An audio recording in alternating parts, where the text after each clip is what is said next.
আজিৰ পৰা প্ৰায় 6.5 কোটি বছৰ আগতে এটা ডাঙৰ ধূমকেতু আহি এই পৃথিৱীত খুন্দা মাৰিছিল আৰু ধোঁৱাৰ ডাৱৰে সূৰ্যক ঢাকি পেলাইছিল। তাপমান বাঢ়ি গৈছিল। পৃথিৱীত থকা 25 কেজিতকৈ ওপৰৰ সকলো প্ৰাণী শেষ হৈ গৈছিল আৰু তেতিয়াই ডাইনোছৰৰ কাল শেষ হৈছিল। ডাইনোছৰৰ অন্ত হোৱাৰ পিছত এটা নতুন প্ৰজাতি বিকাশৰ বাবে সুন্দৰ সুযোগ লৈ আহিছিল। এই প্ৰজাতি আছিল মেমলছ। মেমলছ মানে স্তনধাৰী জীৱ। ইহঁতে এই মহা বিনাশৰ পৰা নিজকে ৰক্ষা কৰিছিল। অধিক তাপৰ পৰা বাচিবলৈ ইহঁতে মাটিৰ তলত থাকিবলৈ লৈছিল আৰু জীয়াই থাকিবলৈ সকলো বস্তু খাবলৈ আৰম্ভ কৰিছিল। ইমান ডাঙৰ মহাপ্ৰলয় এটা যোৱাৰ পিছত পৃথিৱী আকৌ আগৰ অৱস্থালৈ আহিছিল। মাটিত আকৌ গছ-গছনি গজিবলৈ ধৰিছিল আৰু পৃথিৱীত যিমান 5% জীৱ বাচি আছিল সিহঁতে গ্ৰহণযোগ্য ৰেডিয়েশ্যনৰ দ্বাৰা নিজকে ভিন্ন প্ৰকাৰৰ জীৱলৈ বিকাশ কৰিছিল। আজিৰ পৰা 5.5 কোটি বছৰ আগতে বান্দৰৰ নিচিনা এটা প্ৰজাতিৰ জন্ম হৈছিল। ইহঁতৰ চকু মূৰৰ আগৰ ফালে আছিল। এই সময়তে ইহঁতৰ মূৰত এটা মহত্বপূৰ্ণ বিকাশ হৈছিল। ইহঁতৰ ৰাজহাড়ডাল মস্তিষ্কৰ লগত জইন হোৱা জেগাটো মূৰৰ পিছৰ পৰা মূৰৰ মাজৰ অংশলৈ আহিছিল, যাৰ বাবে ইহঁতে 4 ভৰিৰ বাদে 2টা ভৰিত খোজ কাঢ়িবলৈ সক্ষম হৈছিল। আজিৰ পৰা 4.7 কোটি বছৰ আগতে পৃথিৱীৰ জলবায়ু বাৰে বাৰে পৰিৱৰ্তন হৈছিল। পৃথিৱীৰ টেক্টনিক প্লেটবোৰ লৰিবলৈ ধৰিছিল, যিয়ে পৃথিৱীৰ 2টা মহাদ্বীপক ওচৰ চপাইছিল। এয়া সেয়াই ভূভাগ য'ত আজি আমি ভাৰতীয়বোৰ বাস কৰোঁ। এয়াই হয় ইণ্ডিয়া, যি এছিয়া মহাদ্বীপৰ ফালে তীব্ৰ গতিৰে গতি কৰিছিল। এই 2টা মহাদ্বীপৰ মাজত খুন্দা খোৱাৰ পিছত হিমালয়ৰ দৰে পৰ্বতমালাৰ থিয় হৈছিল। এইটো সেইটো পৰ্বতমালাই হয় যাক আমি আজি জানো পৃথিৱীৰ ভিতৰত সকলোতকৈ ওখ পাহাৰ মাউণ্ট এভাৰেষ্ট নামেৰে। এই পৰ্বতমালা ইমানেই ওখ আছিল যে যাৰ বাবে বতৰৰ আৰ্হি সলনি হ'বলৈ ধৰিলে, যাৰ বাবে পৃথিৱী ঠাণ্ডা হ'বলৈ ধৰিলে। এই পৰ্বতমালাত সৃষ্টি হোৱা বৰফৰ পৰা আগলৈ বহুত সৰু ডাঙৰ নদীৰ সৃষ্টি হ'বলৈ ধৰিলে। এইবোৰ সেইবোৰেই নদী যিবোৰৰ পৰা আজি আমি পানী পাই আছো। আজিৰ পৰা প্ৰায় 3 কোটি বছৰ আগতে পৃথিৱীত গ্ল'বেল কুলিং আৰম্ভ হ'ল। ঘাঁহ বনৰ পথাৰ বাঢ়িবলৈ ধৰিলে আৰু জংঘলবোৰ কমিবলৈ ধৰিলে। তেতিয়া এনেকুৱা জীৱ বিকশিত হ'বলৈ ধৰিলে যিবোৰ মুকলি পথাৰত থাকিবলৈ উপযুক্ত আছিল আৰু ইহঁতৰ মাজতে অন্য জীৱক খোৱা জীৱও বিকশিত হ'বলৈ ধৰিলে। আজিৰ পৰা প্ৰায় 1 কোটি বছৰ আগতে পৃথিৱীয়ে সেইটো ৰূপ ল'বলৈ ধৰিলে যিটো আজি আমি দেখি আছো। পৃথিৱীৰ বাতাৱৰণ আজিৰ বাতাৱৰণৰ দৰে হৈছিল আৰু পৃথিৱীৰ সকলো মহাদ্বীপ চিনি পোৱা অৱস্থা হৈছিল। কিন্তু পৰিস্থিতি আকৌ সলনি হ'বলৈ ধৰিলে। 40 লাখ বছৰ আগতে পৃথিৱীৰ টেক্টনিক প্লেটত আকৌ এবাৰ লৰচৰ হৈছিল আৰু আফ্ৰিকাৰ পূবফালে এটা নতুন পৰ্বত শৃংখলাৰ নিৰ্মাণ হৈছিল। এই পৰ্বতমালাৰ নাম আছিল ইষ্ট আফ্ৰিকান ৰিফ্ট ভেলী। এই পৰ্বত শৃংখলাৰ উৎপত্তি হোৱাৰ বাবে ইয়াৰ হাবি জংঘললৈ অহা মৌচুমী বতাহৰ প্ৰভাৱ নোহোৱা হৈ গৈছিল আৰু তাৰ বাবে এই অঞ্চলত বৰষুণ নহা হৈছিল। আৰু এই জংঘলতেই আছিল দ্য গ্ৰেট এপছ। ইহঁত হ'ল আমাৰ বহুত দূৰৰ পৰিয়াল। আমাৰ এই পূৰ্বপুৰুষসকলক কোৱা হৈছিল পিয়েৰোলা। আমাৰ পৰিয়ালৰ আৰম্ভ এই এপছবোৰৰ পৰাই হৈছিল। এইবোৰ এপছ গছত বাস কৰিছিল আৰু ফল-মূল খাইছিল। শৰীৰৰ ওজন বেছি হোৱাৰ বাবে ইহঁতে গছত ইটো ডালৰ পৰা সিটো ডাললৈ যাব নোৱাৰিছিল। সেইবাবে ইহঁতে গছৰ ডালত ওলমি থাকিছিল। কেতিয়াবা ইহঁতে নিজৰ 2টা ভৰিতো খোজ কাঢ়িছিল। ইহঁতৰ খোজ কঢ়া প্ৰতিভা মাটিৰ পৰিৱৰ্তে গছৰ ডালত বিকশিত হৈছিল। 2 ভৰিৰে খোজ কঢ়া মানুহৰ নহয় এই এপছ বিলাকৰ উৎপত্তি আছিল। আগলৈ গৈ এপছবোৰ জলবায়ু আৰু বতৰৰ বাবে ঠায়ে ঠায়ে অন্য ৰূপত বিকশিত হৈছিল। কিছুমান ঠাইত চিম্পাঞ্জী আৰু গৰিলা ৰূপত বিকশিত হ'ল আৰু কিছুমান মানুহৰ ৰূপলৈ বিকশিত হ'বলৈ ধৰিলে। ইহঁতবোৰ সমগ্ৰ আফ্ৰিকাত আছিল। বৰষুণ বন্ধ হোৱাৰ বাবে ইয়াৰ হাবি জংঘলবোৰ শুকাই গৈছিল, যাৰ প্ৰভাৱ সকলোতকৈ বেছি এই এপছবোৰৰ ওপৰত পৰিল। জংঘল শুকাই যোৱাৰ বাবে এই এপছবোৰৰ খোৱাৰ বাবে সমস্যা উৎপত্তি হৈছিল আৰু সেইবাবে ইহঁতে খোৱাবস্তুৰ সন্ধানত গছৰ পৰা মাটিলৈ নামি আহিছিল।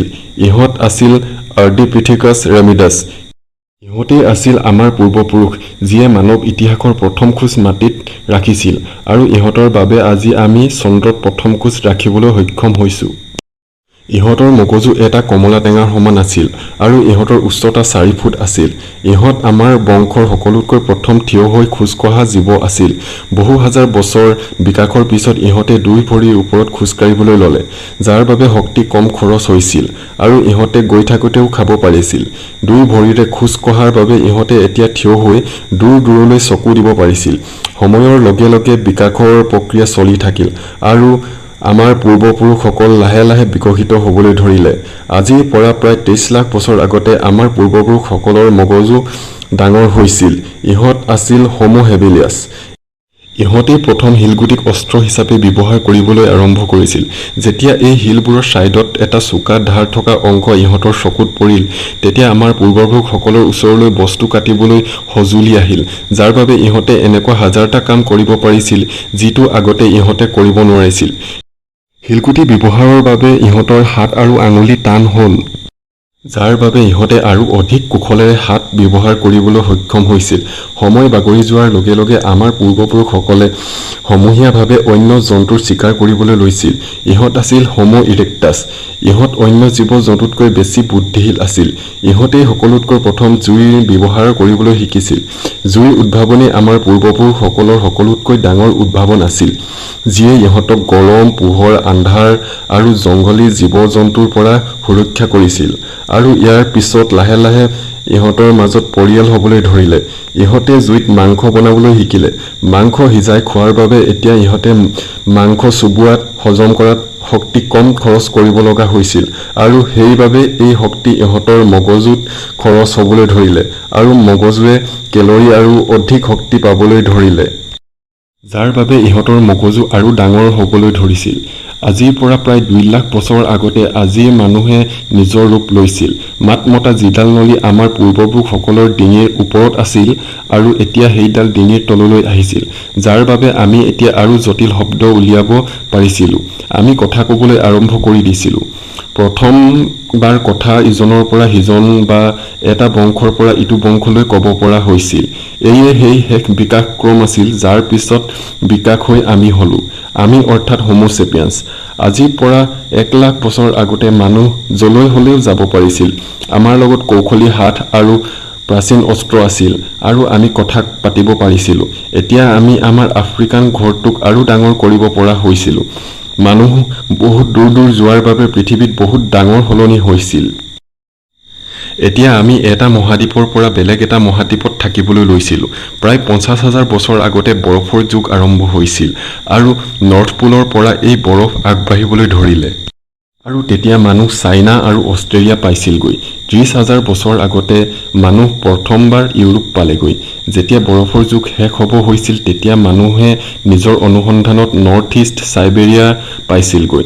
বৰফৰ যুগৰ ইমান কঠিন সময়তো মানুহে সেই প্ৰতিটো প্ৰতিভাৰ বিকাশ কৰিছিল, যাৰ বাবে আমি এজন পৰিপূৰ্ণ মানুহ হৈছিলোঁ। আমি নিজকে বতৰৰ লগত মিলাই লৈছিলোঁ।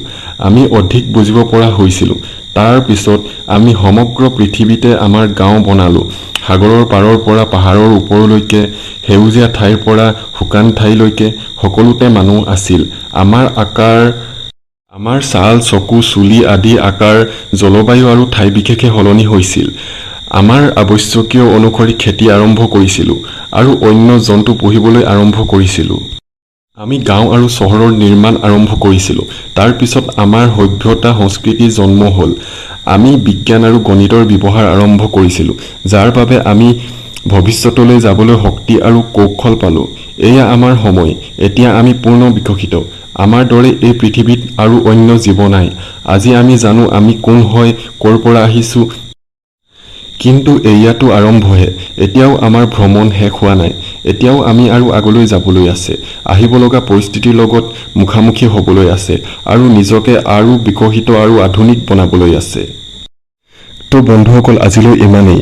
এনেধৰণৰ কথা জানিবলৈ মোৰ চেনেলটো ছাবস্ক্ৰাইব কৰি থ'ব। আকৌ লগ পাম এটা নতুন ভিডিঅ'লৈ।